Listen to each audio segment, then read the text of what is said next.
So you heard me tell you that Barbara's lying to you about how we do a pap smear, but you yourself still have bleeding every time you get a pap. So what's going on? The most common reason for bleeding after a pap smear is that the cervix is very delicate. So anytime it's brushed with a brush or anything else, it might have a little bit of bleeding, and this is normal and very common. Some people also have what's called an ectropion, where the inside cells of the cervix are a little bit on the outside, and that makes that tissue extra delicate, or what we call friable. So again, every time it's brushed, there's a little bit of bleeding.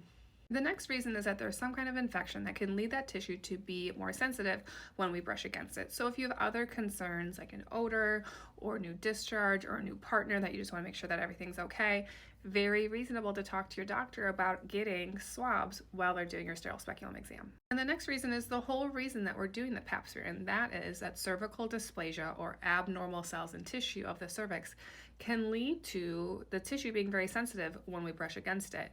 And so that's the whole reason that we're doing this test, is that we're trying to rule out those concerns. I personally like to tell my patients when I see a little bit of blood on the brush that I see a little bit of blood, this is not concerning to me, and that we should have answers within the next couple of weeks to make sure that their pap smear is normal. I'm so proud of all of you who are in the comments mentioning how they don't like going to get a pap smear or that they find it uncomfortable, but they understand the importance of testing for cervical cancer because, like I said, your body's not going to tell you if you have dysplasia.